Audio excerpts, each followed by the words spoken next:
Bila yoon cooke kana cabake hudduu ta'e sidii bubaadhaan qaaliti. Tuunaanji hudduu ta'etti ija hundatti sidii buudaa qaaliti masarat gaan. Cooke cabake hudduu ta'etti akka gartee nama hinnaa guyyaa idaa dhaatutti hudduu ta'etti kana cooke si cabakuuta. Addaan qabee kanatti intala haadha nyaatti bada buutitti. Tamam. As geenye isin jedhu. Akkashi daawwattoota keenya qaalifee gaarii arra ibsaaf jechaas maal qabattanii nu dhuftan meezeen isin duuban jirtu yookaan bitaa margee keessan hin jirtu jechuun keessan waan afaan qabnu. Arrallee harkuma duwwaa dhuftanii akka nuun jettan dhibbaan dhibbatti niin beeku. Walaakin ammoo waan isin fidee dhufe waanuma haariyaa waanuma isinillee gammachiisu waanuma ibsaallee gammachiisu jechuudha. Hunda keenyaaf waan abdii nutti horaati. Harkachuurra abdachuu caala jetti Oromoon yeroo takka takka. Saniif waan akka abdattan waan abdii namatti horaa waan nama gammachiisaa qabannee isin dhufne. Isinis maal yootan? Akkuma reengadda kaleessa viidiyoo kiyya faayidaa agartan. Bakka haati Mubaarak jirtu yookaan Zainab jirtu dhibbaan dhibbatti argee mirkaneeffadhee adda baafadhee jira. Mirkaneeffadhee shakkii takkaan maletti akkuma reefu siimsanitti daawwattoota kanallee akkasumaan jira. Maaliifuu isinittis himuu qaba. Dhibbaan dhibbatti mirkaneeffannee bakka isin jirtu achuma ijoollee achi keessaa gabbaatu dhala nama lama gaafadhee akka gartee isin mana sanitti meeshaa gurrattee dhibbaan dhibban naa himanii. Intalti isin bira galtees intala haboo isii ta'uu ijoolleen adda baastee naa himtee jirti jechuudha. Information ajaa'ibaa akkanaa kana argachuun ni jabaate yeroo ammaa kanatti. Ani gaa fira isii fakkaachuudhaan ijoollee san gaafadhee ijoolleen naaf himti. Obboleettii teenya takka ta'aa diyyaa masarat fira akkanaallee rabbi naaf hin kannanii. Santuu ollaa kana galeeti mee jeegzeen gaafadhu namni masarat jaamu intala haboo isiidhaatu ajjira isii biratti edaa meeshaa gurratte jaan. Egaa nuti Aywa mana san aywa halkanuma san meeshaa gurratti achin bullee. Guyyaa si babdii na jedhaytanii vivuu lubbuudhaan achin baafanne. Akka horiitti na jallanayte horii maal si jedha horii halkanirraa sa'aatii jaatti mana jijjiirrattee sa'aatii jaatti achi galte jechuudha guyyaa san halkanirraa sa'a meeshaa gurrattee. Tamam. Ageeyoon baasa akkanatti meeshaa olii gadi guuruun isin. Abadan. Aywa mee waan guyyaa san simuudatti irraa waan takkaa filamu silaanaa himte des meeshaa. Waan si bakkuma dhageette sanii yaaqee wallahi. Ayne akkana nu tokko malee jedhanii. Namni nu tokko malee edaa basaasa ishiiti. Nu achitti qabuudhaaf nu qabsiisuudhaaf kan nu yaman. Innaa direction wajjin bakka isiin jirtu location hunda nu agarsiise. Akkasii dhayne. Edaan hojii deema malee yeroo isin achi deetan akka gaafa kana mucaan asina wajjin dhufee ijoollee gisee wajjin qabnee binne asitti mana keessan na qabuudhaaf yaalii godhisan. Innaa akkasii beeta. Egaa nu dhayne darajaa meeqa barboo dawra 8 moo kana wanni isin keessa galaa turte. Innaa egaa achi dhayne yoo jennu ifaa malee homuun jiran. Ifaa ma qofa ibsaniituma manoo ifaan dukkanaa sagaleen wanni sagalee wayii dubbatanii ma jira bas cillama olin sen dukkana maali gubbaa dawra 8 baane bar bakka kana jirti adda wallaan dawra keessa shugaasii addan beeyne akkas kammoon wajjin jiru baate gara kana kutee inni nu biraa dhabame jennaan akkas kalaas dubbiin waan biraatti nu jijjiiramte jenneetuma yoo gadi yaanu akkuma maal sin jedha kun qulbii milii akkatti karaa cufanii ulaalaa isinitti cufanii hin cufne isaan akka isaanitti nu qabaniitu nu cafaqanii wala isin qixxeessuudha sila abdiin hin jiru maal hin jirre wajjuma jirra abdii yana mucaa hajii tokko isa akkasitti ijoolleen wajjin deemnu argitee teetuma akka nuti adda facaanu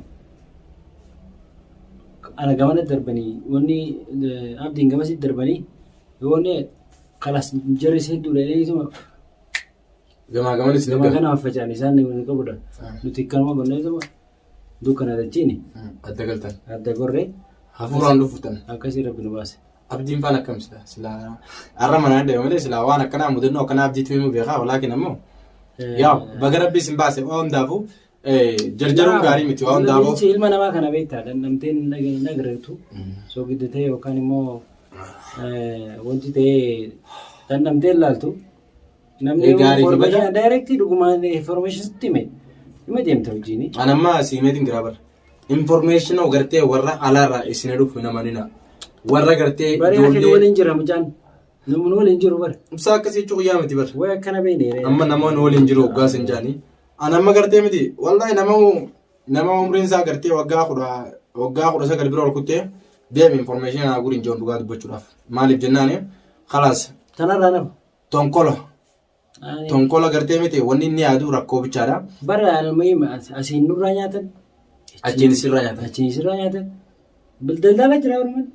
Bara kunuunti bara rakkoo teessanii. Sijjan margaafuma gartee nama sabu waan takka waan barsiistu nama akkanaa kana barbaadi. Na jalaa badee fira qiyyaa jetteetumaanii namatti himta malee laa akkanatti gaartii xiyya fuudhanii kutaniiti yoo isitan argitan hanganaan isin kan nagaafetteen wajjiin ol kaati. Wallahi akkas. Amma ijoolleen teessisuun akkamitti deemu jirtama? Nagaa bakka nama nagaa deemanii shaararra deemanii waan dalagatanii khalaas achumaan waan argan dhufanii himan. Sigaltee akkasitti maaliifuu jalqaba namni mana keessa tolchu qaba jara keenya.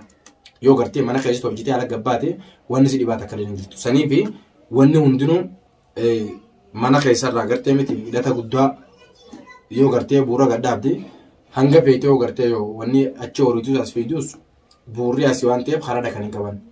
Sanii fi ibsaa amma yeroo ammaa kanatti akkana batbat jiruu fi gartee isaa hiraaree wajjin akkatti qubta akka dhaabbatu jiru kana arganii namni hundinuu dhufee itti kijibaa abaluu agartee akkana waan jimaa keenyaan uwwan ijaanii hoggaa inni waan jimaa darbeef dhaqaniitu manuma namaa kan gartee arabaa hundatti quba laatanii bira kutan.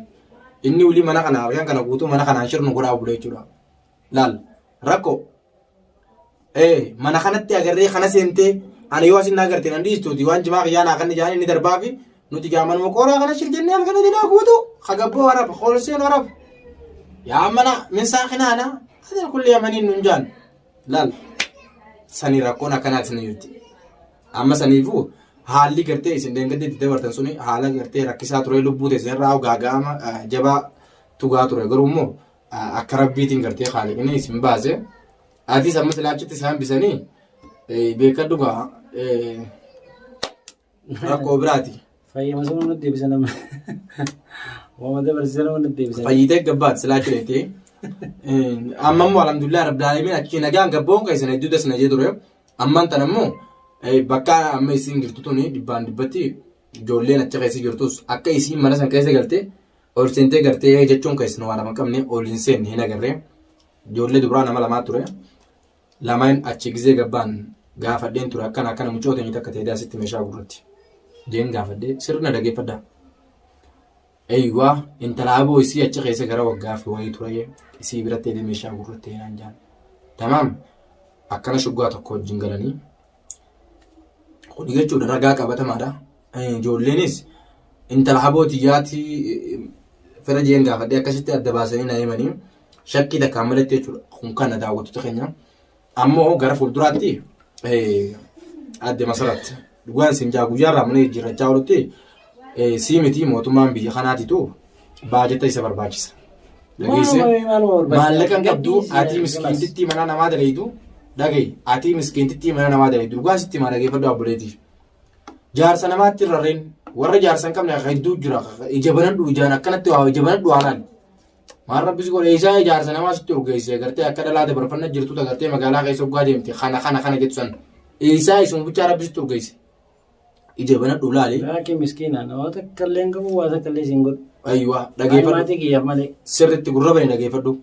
Dhagaye halkanis guyyaas deemtee karaa dheetuun qabdu. Mana san keessaas gabboo hin dandeessu. Qabamtee jirta. Mooraa san keessaas gabbaatee karaa tokko hin deemtu. Mooraan guutuun eegamu jira biifti. Mataa keetiin deemu karaa feete deemu. Intala haboo ta'eetii haadha ilmaan guddifattu. Rakkoo guddaa irraan hin geenye. Amma ani funyaa'iniin sitti haasa'uulii. Intala haboo ta'eetii ilmaan guddifattu. Ijoollee qabdi. Itti dhaqamnee jirra. Isii miidhaa irraan hin geenye.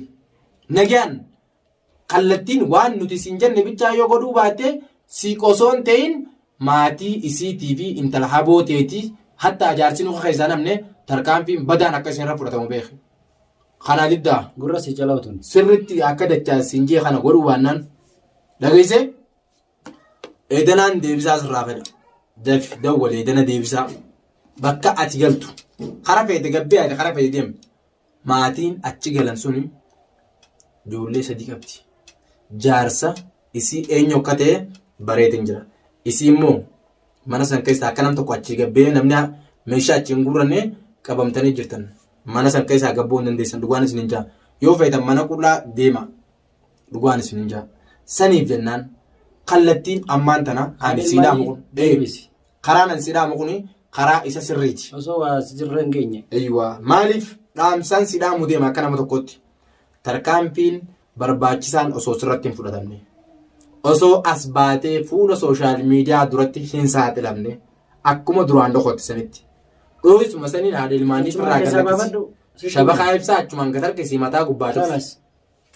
Kun kana. Ani siin ta'u abadan nama sii ta'ullee miti hin ta'an maatii kiyyaaf malee nama biraati hin ta'an.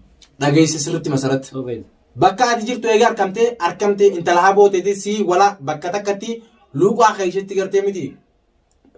Laal akka taakashanii akka luuqaan isin fuune dhugaan isin jaa haadha ilmaanii akka manaaf deebisee duraan dhokottee giraataa shabakaa ibsaa jirtu. Kanas hin kadhatin dhugaa beekame. Isarraa dhumaati viidiyoon kun isarraa dhumaati. Wallahi makaanii deemna.